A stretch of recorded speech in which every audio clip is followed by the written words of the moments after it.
That tube's a little bit, tiny bit microphonic, but I don't think it's going to be a problem in a head. So let's open this up and see what's going on the inside.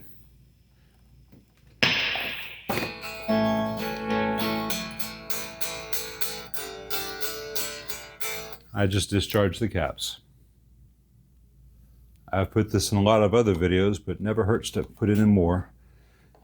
If you have a big Phillips head screw like that, or positive drive screw like that, use the right size tool. Don't try to use a number 2 if it's a number 3. That's how things get all chewed up and yucky. So I'm going to get started by hand, and once there's no resistance to it, then I can finish up with a power tool if I need to speed things along. What I like to do on these so that the chassis doesn't slide in there and mess things up is with the chassis tilted like this, I'll remove the bottom 2 screws on each side.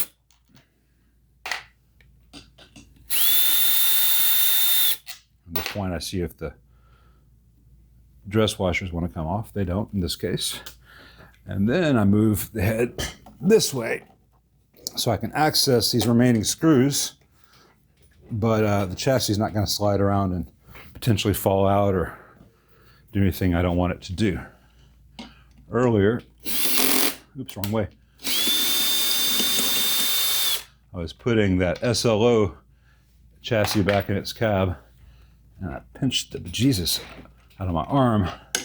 You get a 50-pound chassis, and you get a bit of your flesh caught between that metal and the wood cabinet. You will be feeling it for a few days, let me tell you. All right, let's open this thing up. All right, the first thing I want to do before I do anything else is just triple check that the owner has the correct fuse in there. 1.5 amp, so he does, so that's good. Let me close that back up. Then the next thing I want to do is make sure all the jacks are tight. They often aren't on Dr. Z's because they don't use lock washers, and yet they rely on chassis connections for ground. That one was just almost tight, almost tight, almost tight.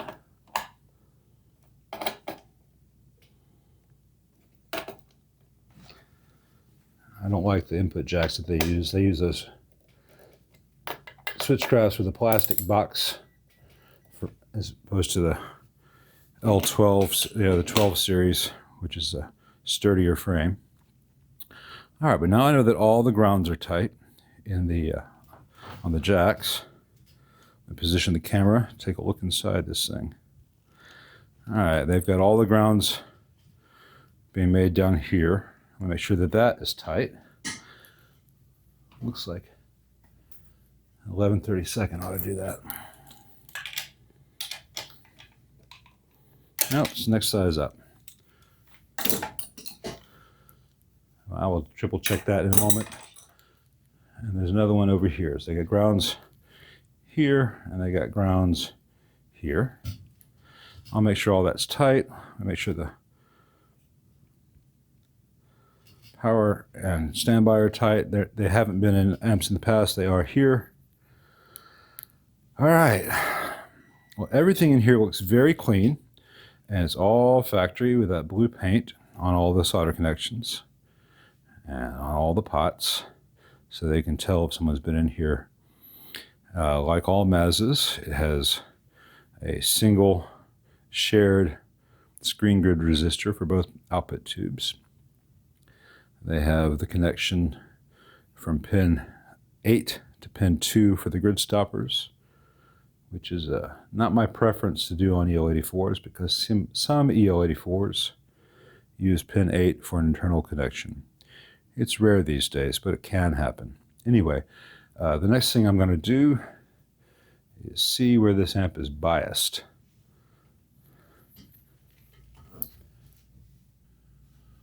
All right, with a plate to cathode voltage of 342 volts, which is on the very screaming edge of what an EL84 will tolerate, these are biased at precisely 12.9 watts, which is pretty much ideal. Let's see. how to describe this. These are not issues. These are not problems with the amp. These are how the amp was designed. If I turn the master all the way to 10, and I have the channel volume all the way off, there is a relatively high noise floor, which is affected by the cut circuit. Now, this is persnickety of me to say, because relative to a lot of production amps, this is not a high noise floor. Compared to the Excalibur 15, which is similar in some aspects, this is a very high noise floor, and it's because of the way they have done their reverb mixing stage in this area. They've got some very high value resistors, some high impedance nodes. It's just a guaranteed way to get noise in there. And this wire is a bit noisy.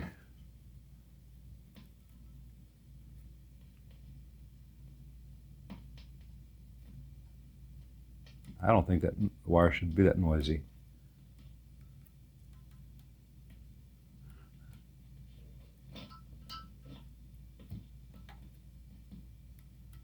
But that's not the cause of the background noise. That just would be an irritation when things are vibrating in the amp, to have that microphonic. And that is the, what wire is that? That's the reverb mixer.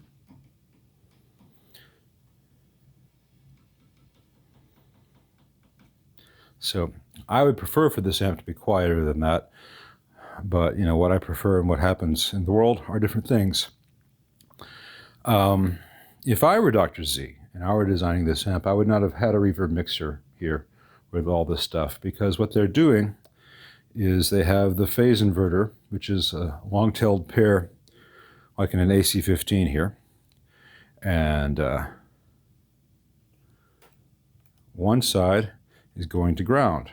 One of the inputs is grounded out right here through this coupling cap. The other side is where the signal comes in. What they could have done, because the reverb signal can be out of phase with the dry signal and you don't lose any fidelity, you don't hear that it's out of phase because it has different time information. It arrives at different times, has different frequency content.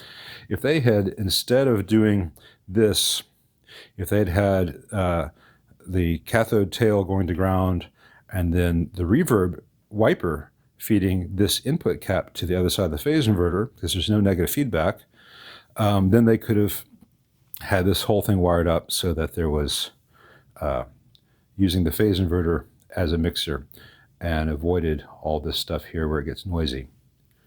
But that is not a repair, and that is not a sweetening. That is a redesign.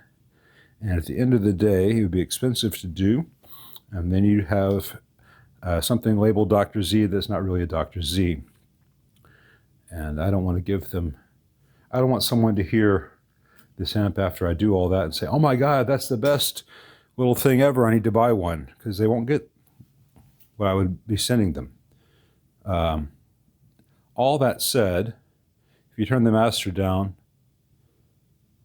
to about 2 o'clock, you don't really hear that white noise in the output. If I put the channel volume at 10 o'clock and I'll plug a guitar in, let's see what the level we're at here is. I imagine it's pretty loud and no one would notice this on stage. Like I said, I'm nitpicking.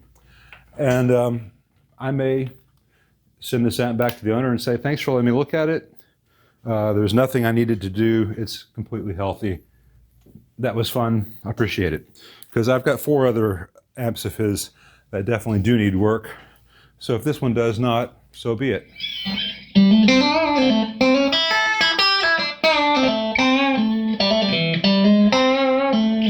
Yeah, that's pretty much a gig level right there. So I think this amp is actually very healthy. It's just designed to have a high noise floor, in my opinion. Unlike the Mark I, they have a post-phase inverter master volume, which is not going to affect the amount of reverb heard. And you see my previous video, I'll put a link in the description below, to all the woes of the Mark Is. Seems like they have fixed them all in this one.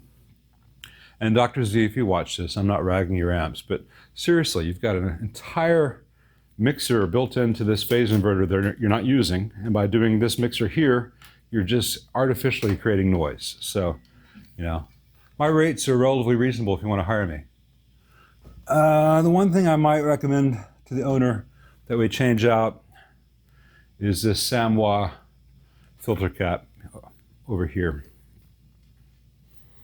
It would cost him some factory blue paint, probably void his warranty, but he's got a Sprague here. He's got F&Ts, looks like, or maybe it's, yeah, he's got F&T multi-section can caps underneath the board. He's got a Sprague atom here, and then you got this one Samoa here. The smaller ones are all Sprague atoms as well. Samoa makes crappy caps. I would change that as a matter of course, except this amp is practically new and is probably under warranty. So I'll ask the owner. You know, odds are that cap will need to be changed in the next 5 years. So it could be kicked down the line.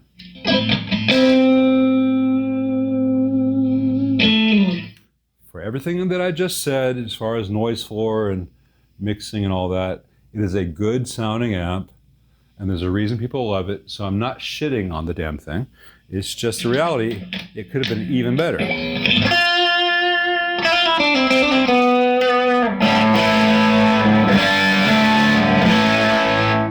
All right, so that's amp number 4. Amps 5, 6, and 7 will be this Blues Junior and 2 Hot Rod Deluxes. One of them might be a Blues Deluxe, I don't remember. But the parts for all these amps finally came in. But I'm not going to do that in this video. These will either be 3 separate videos or one great big Fender Hot Rod Blues series video. Yeah, so short attention span theater is a real thing. So thank you for watching today's episode.